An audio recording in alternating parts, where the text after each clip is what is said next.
Hello everybody, and thank for subscribing and welcome back to the channel. I'm just giving a brief update on the Lambretta engine that the 186 one that I've been building in the series. This probably be the last one. I might do another one if I decide to run it again on the mount. I've had it on out in the garden running and I wasn't happy with the Jetex carb, so I've got myself a Scootopia 22mm.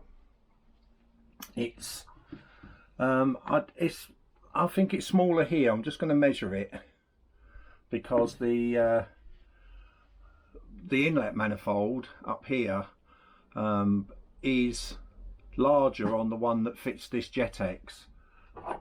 The Scootopia one does come with an inlet manifold, which let's just try it in the Jetex. You can see what I mean. It's so loose, but that's not to say that this liner won't go in there. I've just got to measure them up. I've got my caliper here somewhere. There it is. And I don't know whether it needs to be on because it's I'm going to turn it off actually and just do a manual reading. But what I'm going to do is read the outside measurement of both carburetors. 39.05 for the Jetex, and I think that's it's not much smaller, is it? 38.38. It's not massively smaller, and this could have been opened up, or crimped up. It's definitely bigger, not by much. Inside they are differently, so what I'll probably do for ease is I'm just going to change the inlet manifold. It's a bit pain in the arse because I did flow that one to the barrel when I had the barrel off. Anybody who watching the series, and by all means return to it if you want to see what I've done with this engine. Built it from basically from a case all the way through. There was a series how to put an engine together, and like I say, when running it, it was in my GP for a while, running it around, and I wasn't sort of happy with the tick over, I would say. One day, it's a typical Lambretta, I suppose. One day it would tick over lovely, and the next day, yeah, whatever. It's like, oh, I needed to adjust this, so you come out and adjust the slow tick over, and then it would be ticking over too fast, and typical sort of the problems that you do get with Jetex carbs anyway. And you know, this did come off a 200. I just expected it just to work, especially with putting new slides in, new jets, but we're going to bin that one and not worry about that. And just going to put the clamp back on it again. So yeah, that's one for a rainy day. We'll leave it at that. I've had enough of it anyway, but these things are sent to test us anyway. So what I'm going to do is I'm just going to undo the two nuts holding on. I just think you can't see it, can you? Up on here. I'll just bring you up to have a look at it. So this inlet manifold is going to be replaced with this one, and a new gasket of course, and some new sealer. So I'm just going to do that and then I'll cut back in.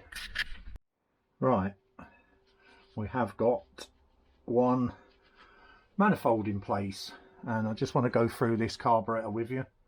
22mm SH222, made by Scootopia. Never had one before, but I've not heard any bad things about it. I just want to open it up and have a look. I've got dusty from picking it up. So we need a 10mm on here to undo the choke mechanism. And there's a spring and a choke plunger in there. Let me drag this down so you can actually see what I'm doing. Bring the camera down to street level, so to speak.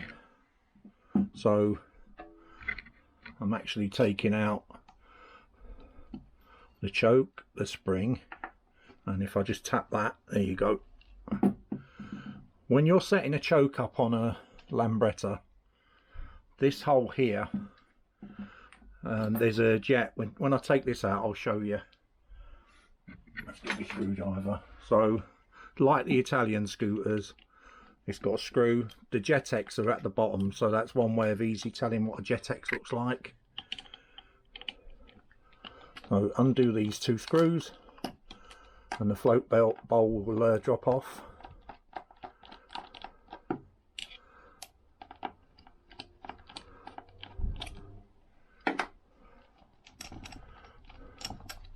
So 1, 2. This jet here is your choke jet. So you've got main jet, pilot jet and choke jet. So if we just unscrew that, make sure that's clean. These should be fairly tight, which they are. And if I can just show you what in effect what the choke mechanism does and why making the choke work is critical. So if you can imagine, that's inside here, pushed up. And what you've got then is you've got your choke plunger there, has to sit on top like that, and what it does is it seals that jet so no petrol can come through. When you pull your choke on, obviously you clear that, and what it does when it's open as such, I'll put it up there again so I can find them. What it does is it draws air through this hole here, so the air then becomes a Centuri, pulls in the petrol from here, so you get a richer mixture while you're starting. That's why when you've started and it's warmed up, you close off your choke lever, which is as you sit on the bike, it'll be the right hand lever. The other one's your petrol. So if we were sat on the bike, and this was the bike here, so I'm sat here and this is the bike, this is your petrol. Half is normal running, sorry, quarter way is normal running, halfway down is reserve, and on this side, you can see my finger, this side would be your choke, so it would go all the way on. And that's the best way I can explain a choke to you. That's why it's critical to observe when you're setting a carburetor up, Lambretta carburetor up, that your choke lever, this plunger, is all the way down. I don't know if you can actually see in there or not. Let me see if I can get a light on there to show you.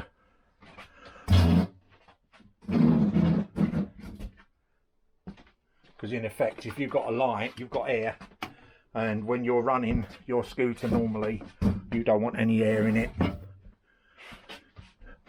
So if I fire up, first one will probably do. So we can't see any air in that hole, yeah? Do it again. So in that hole there's no air at all. So if I now take the plunger out and put the light in, it's still not really that visible, but I can see there's light in there with my eye. I don't know if the camera's good enough to pick that up. Let me try the top lights, because I can put them on there. You can sort of see what I'm getting at on there. So if I stick, I think that will go up there. No, yes it will. So you can't really see that as well, but the screw probably will show. I can try and get that light back in there again. If you can see that screw in there, and then pull the screw out. So that basically is your choke mechanism on a Lambretta. Most of the Del Autos use the same type choke layout. Some are manual, some are cable operated. What we need to do as well is just blow through the jets. You don't need to poke them. This is a new carb anyway, so it's nice and shiny, and yeah, I'm blowing through there clear. And then we can put our choke jet back in. There we go. And use our screwdriver just to tighten that in. And then if we get our 10mm, sorry, our 8mm, that's 7, 8mm. So if we now get our 8mm, we can take out the atomizer and the main jet.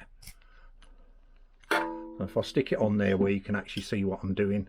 So I'm taking out the atomizer, and this is a 150 atomizer. And what jet have I got in there? It looks like a 122. Yeah, that's a 122, which I would have thought would have been a little bit large. I'd rather have a 118 in it.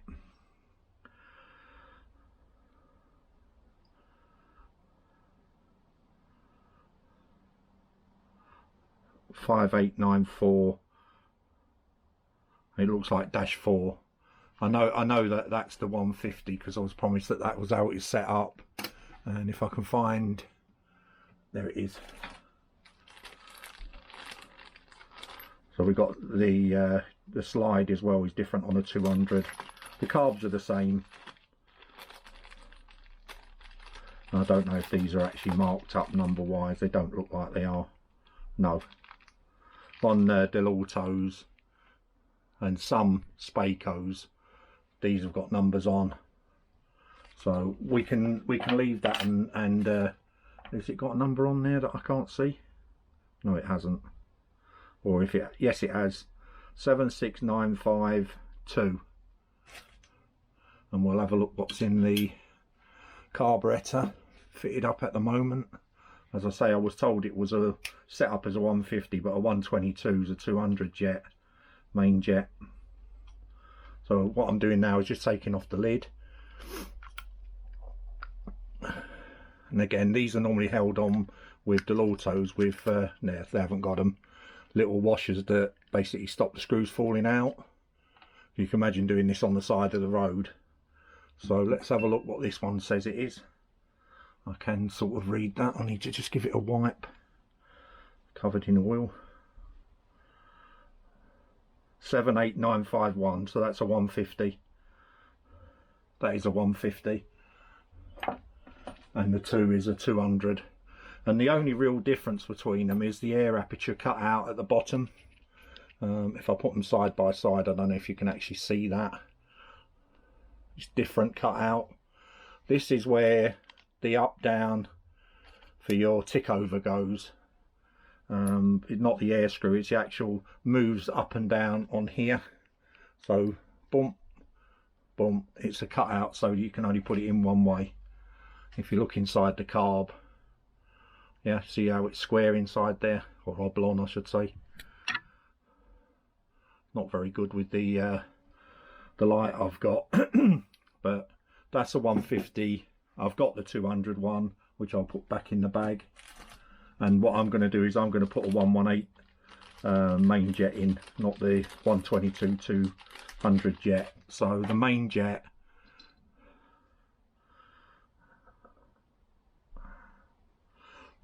the atomizer's a 200, so that can go back in the bag. I just need to get the jet out of here, and again, don't go mad trying to get jets out. They should be in more or less hand tight, so they do get mullered when you, even if you're careful with them. But the way I do it is hold on to it with a spanner and then just turn it slightly with a screwdriver. It's probably easier to put it down on a workbench and do it, because you've got somewhere to work against. That's it. And there you go. See how hard that was? It was actually hard, but not impossible to do. So I need that atomizer with the jet out of the one I put in the Spaco, which was a new 118 from memory. So let's get hold of the Spaco. And with the Spaco, you've got the 2 screws at the bottom. And I'm only after the main jet. So I was quite happy with the 118. It was a tick over where I had the problem with this carb, but it could have been fuel starvation when you've been running. These are not the best carbs in the world. They're adequate, but not fantastic. So same layout, choke, main jet, atomizer, and pilot jet. So I'm just undoing the main jet, and I'm not putting one back in there for the time being because I'm not using this carb. So oh, sorry about that. So I'll just put the screws back in and tighten them up. Of course, petrol comes out everywhere, even though you think you've drained it all out, and obviously you haven't. So let me put that carb, I'll put it back down there for a second. And let's get a rag to just wipe my hands. Another 5-minute job that you come out and just swap over a carb, and you know, nothing ever fits with Lambrettas, you've always got to play with them. So I've got that jet, that's clear as a bell. Just blew it out with my breath. Put your lips on it, and we'll stick that in the bottom of the carburetor. And then what I'm do is I'm going to have a look what pilot jet's in here, because that does, you know, they can be 45 50s, 45 50, either of them is fine. So I've put the jet in, and what I do is just make sure you nip it up the atomizer.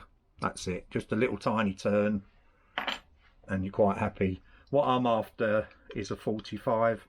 Well, it is a 45, I can read it, so I don't need to change that. So I'm quite happy with the choke jet, the main jet now. It's a 118. I don't know if you can actually read that or not. I haven't got a zoom on my camera. And a 45 pilot. That should tick over fine. So I'm just checking the float bowl, that's clean. I'm going to give it a wipe out. That's actually got a bit of sediment in it, right? Looks like rust, but hey ho. It's not in where the jets are, it's at the back side. So, and the beauty of a new carb, in as much as it's not rotten, is it? So it's nice, and the aluminium's nice and clean. And you know, I did put a lot of effort into this engine, and there's a lot of new parts in it. Just want to make it as good as possible, and it will be up for sale in the next week or so when I've tested it with this carb. Basically, I'll run it up on the yard again and test it. I know the gears work because it's obviously been in my frame, my own GP frame, driving around. So there was no problem with the gears on it. Quite good, selecting fine, the clutch is working fine, nice light clutch. For all us old people out there, we've got arthritic hands. So what I'm doing now, just screwing these two back again with the air screw. I normally go all the way in, so screw it till it won't go in anymore, like there. You'll find a lock position. Just look at the cutout, and then I'll do it 1.5. So half, 1.5, and then I'll do it from there. When we come to putting it back in the the scooter, I'll show you how to stop it hunting, etc. So that just slides back in again and goes into place. Spacos have a gasket there, and Del Auto never bothered, but they put a little rubber bung there. I suppose they were more worried about bits coming into it than they were sucking air from the top. So I'm just doing these two screws up again, and then we'll within a few minutes we'll have a carb ready to go on the scooter itself, or the engine in this case. Right, so your adjustment for your slide is here. If you look through here and I adjust it, you'll see it dropping up and down.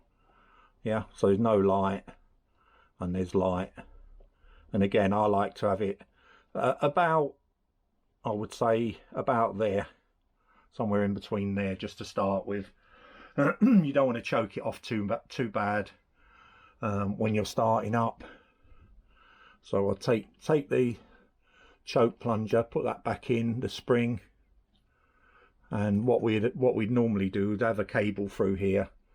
But for this purposes, I don't. I just take out this plunger when I start it, and rev it from here, because it's not in a bike obviously when I'll be testing it. But it should be fine, and I'm after a 10 just to tighten that up.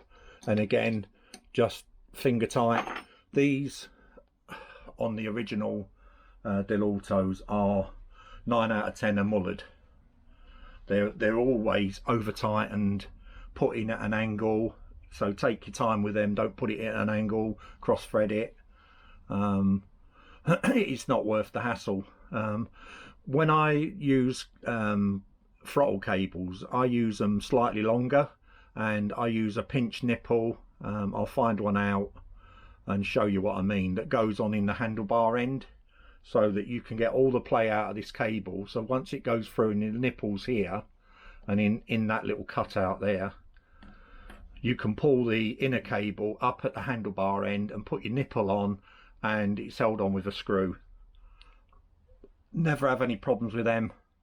You're only really opening the car probably about that much, if you can see the light. You know, you're never full open, or if you are, you're a bit mad, or you're young, because young people, I've been there myself, don't know danger. Unfortunately, we learn, or fortunately we learn as we get older, that getting somewhere is returning home. It's not getting to halfway. When you set out to a destination, that's only halfway. You still got to get yourself back home. So I'm just lightly loosening that, so the clamp now is on. So the only other thing I want to check is this. Now you can do this with a screwdriver, or you can use a spanner again, an 8mm, and I just want to check that there's a filter in there, and I'll be blowing through. Yeah, a little bit of tiny dirt on that filter as well. It's probably been standing a while, and I'm blowing through there, and yeah, that's not blocked. So inside here there's a little cutout that goes onto that pin. Spacos are slightly different. Where has it gone? I've never really liked the way that they did this, because it just becomes loose and it can drop, and it also sits at more of an angle than the Del Auto. And with the Lambrettas, the taps are very low. I'm just making sure that's clean. The taps themselves sit low in relation to these inlet manifolds. So if it's up here, in effect, you've got less of a loop going in than you have here. I mean, more ideal would be sort of more to the bottom, in my opinion, but you know, they're obviously, whether they were designed for Lambrettas in the beginning, I don't know, but you know, they obviously were okay using it like that, because we've got, as we'll see when I put it on the bike, we have got issues with space on a Lambretta engine. So if you stick that in place, you see what I mean, there's not a great deal of air. I don't know if you can see that or not.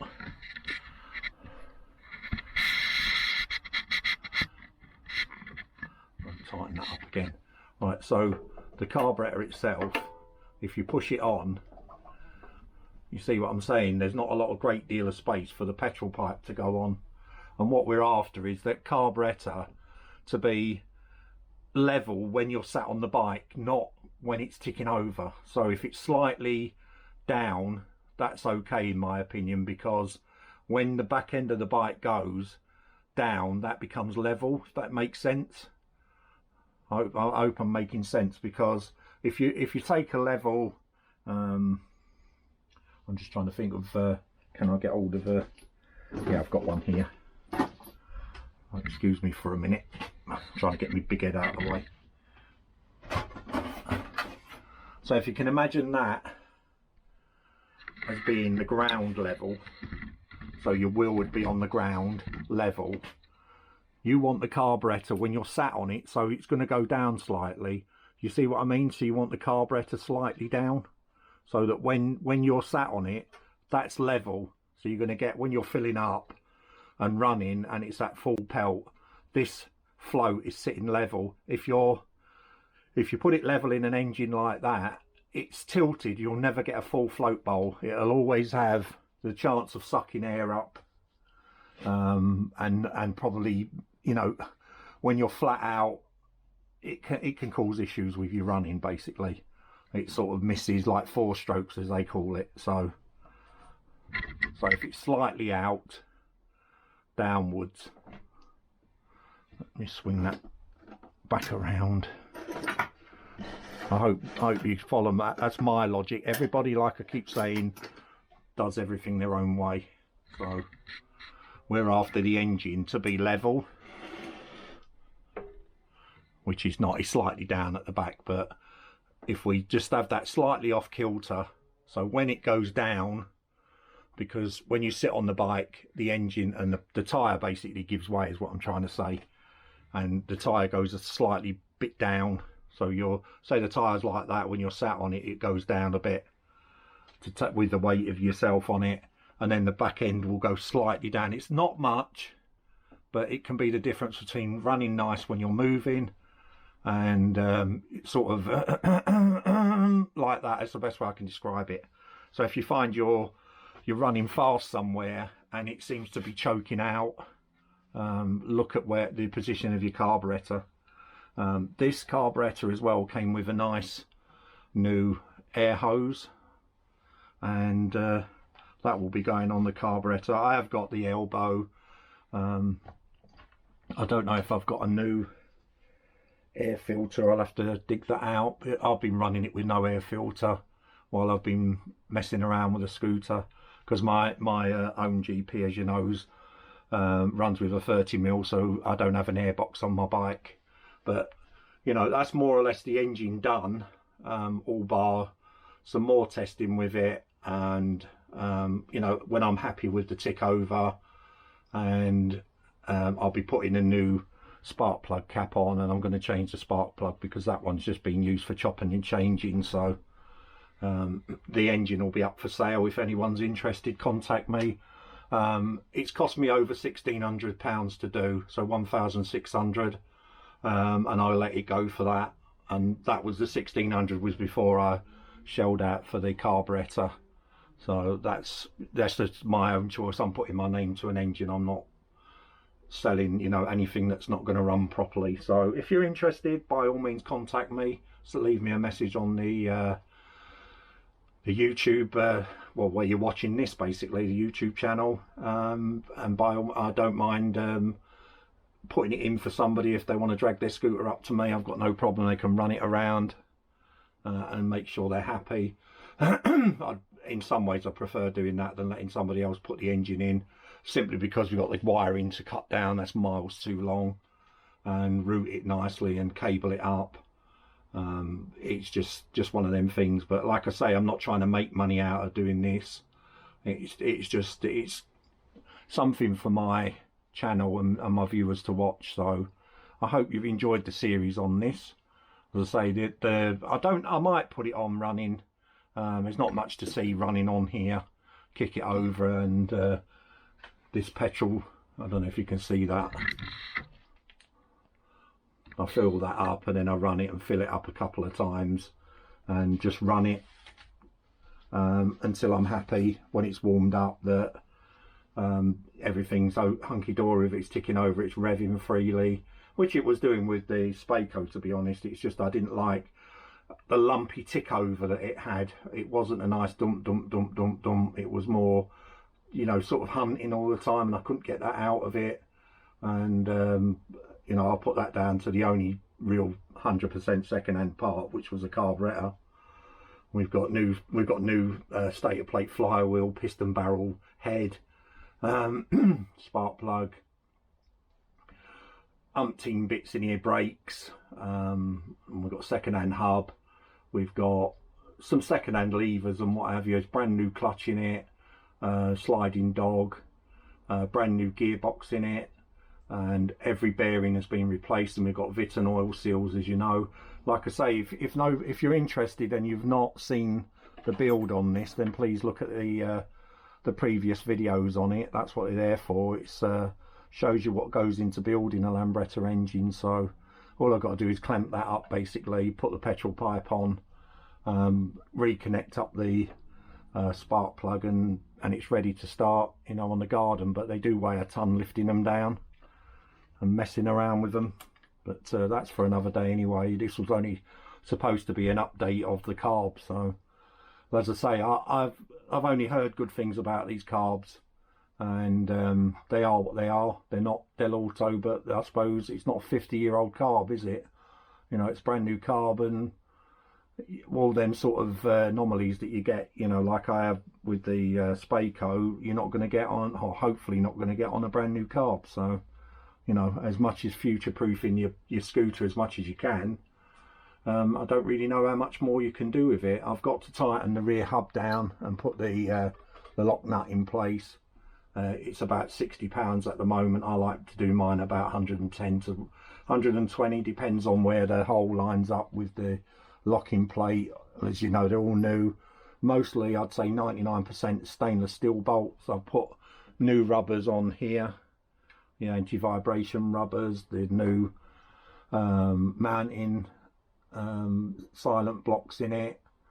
You know, I didn't have a problem driving it. It was quite I thought it was quite pokey really, but when you've got an engine that AF built in the first place with you know, twice the price product as what this is, I'll be stupid to leave this in my GP, wouldn't I? But as I say, it was built for content, to show people how to build an engine, and those that have watched it, I hope you've enjoyed the series.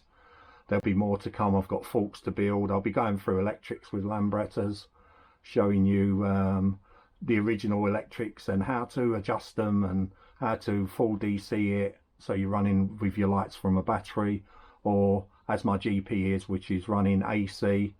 I plan on doing quite a few things in the future with maybe a SIP, speedo and fuel gauge, etc., all that sort of stuff. I've got most of that on my Vespa PX200, and I haven't done any one or fitted to Lambretta yet, but there's no reason why not, especially the GP, because the GP's just an Indian GP. It's not like you're ruining a Italian, you know, and taking off the originality from the bike. That's one thing I do like about the Indian scooters. You can do what you want, but drawing back a bit, and I probably need to drag that down a bit more. Yeah, that's basically the engine that you're seeing there. That you know, if you're interested in buying it, that's what you'll be buying. What you see there, I'm not taking anything off of it. That'll come with it as well. The bellows will come with it, and I've got the elbow and airbox if somebody wants that.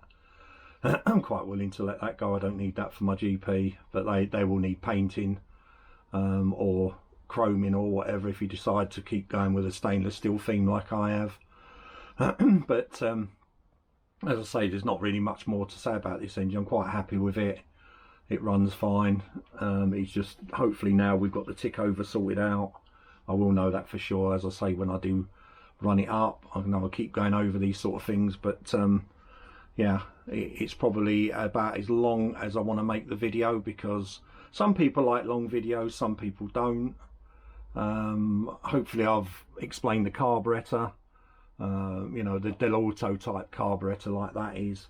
I did go through the Spaco one previously, what I changed on that, why I did it, and you know, it started and run fine. It was just, as I say, the tick over was hunting, and I couldn't get that hunting off of it.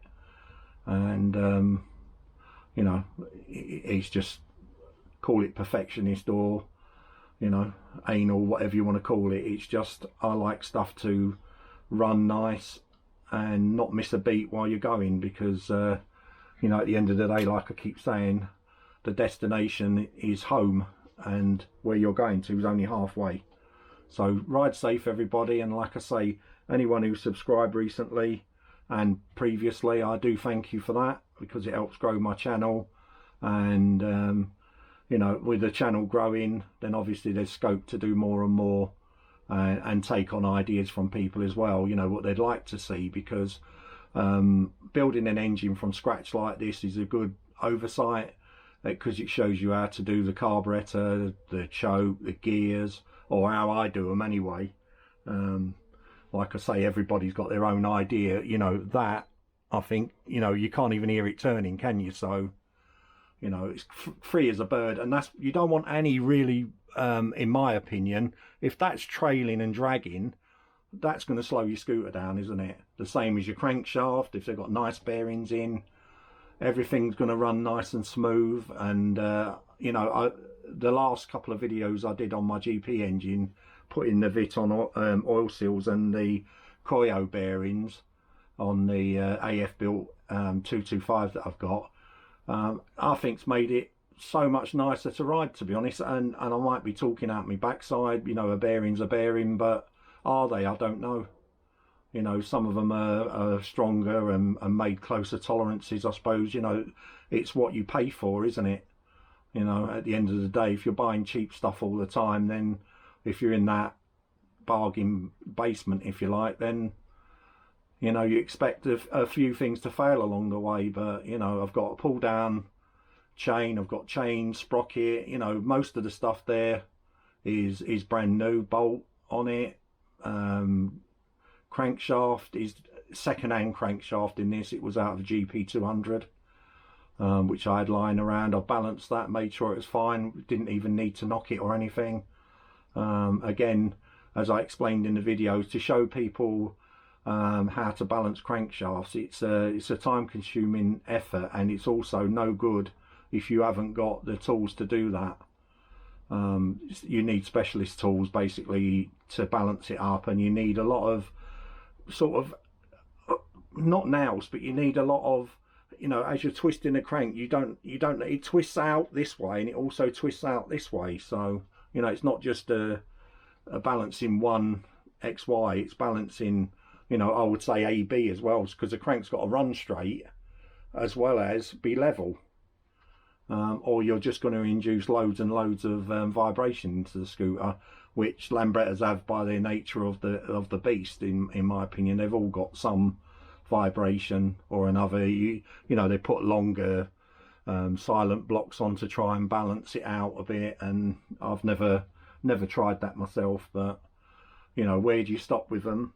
Where do you start with them? It's personal choice, or doing your best. Anyway, this is over half an hour long. Like I say, you know, if you do like longer videos, then obviously let me know, because I've been getting some good feedback. But, you know, I try and sort of mix up long and short videos, so that, you know, the people that have only got 10 minutes or so, there's something for them to watch in it, and people that have, you know, retired for the evening, or they're in their bedroom or whatever, or need to learn bit by bit by bit, then obviously a longer video's easier for them. And I tried to break it down into logical sequences, so, you know, gearboxes on one video, drive shaft bearings, crankshaft, flywheel, timing, stuff like that's on another video, piston head, exhaust, this one today finishing off with a carburetor.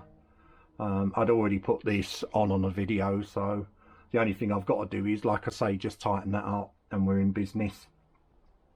Torque that up and put the little screw in the end there, and like I say, I'm putting a new spark plug gapped at 0.6 of a millimeter, and I've got a new end cap for the cable. So yeah, watch this space, and as I say, continue watching, and hopefully I do have something that's worth watching, and not all, you know, just dreary, doing this, doing that, and you know, we're all down in the dumps or whatever. But you know, with this pandemic that's been going around, I wanted to go out a lot more and do a lot more videos of runs, etc. So I've sort of only started getting my bikes back on the road. I had my Series 2 earlier on, but again, I'm digressing again.